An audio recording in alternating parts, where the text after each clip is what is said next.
Welcome to Beloco training video. In this video we're going to learn how to cut romaine.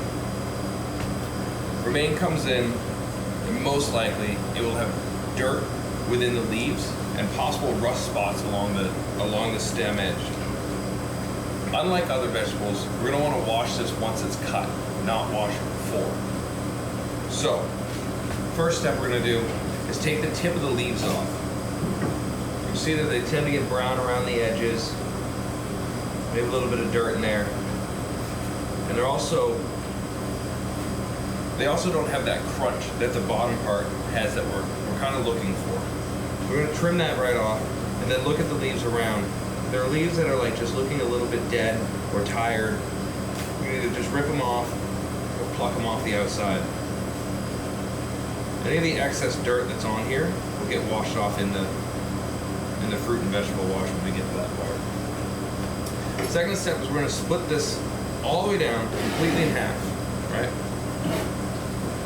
This way we can visibly see where the root ends within the romaine head. This is going to change from season to season and from head to head.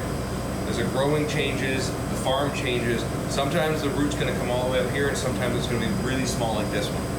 But we want to be able to see that before we just start chopping it up because we don't want the root in there. So this is a smaller head. The larger heads will split 3 times. The smaller ones just split right in half. We're going to put our tip of our knife at the top of that root and not cut through it. Leave that root right there. Put them together. We're going to cut these into about inch and a half squares. Nice and evenly, all the way down.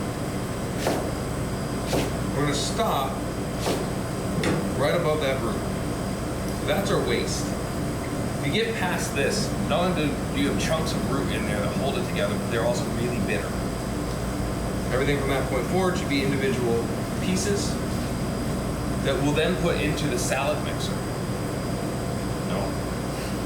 That we'll then put into the salad spinner. We can pull that basket out, put all your chopped romaine into that salad spinner basket, and plunge the entire basket into that fruit and vegetable wash solution in your prep sink. Pull that out, let it drain, put it in the spinner, spin dry.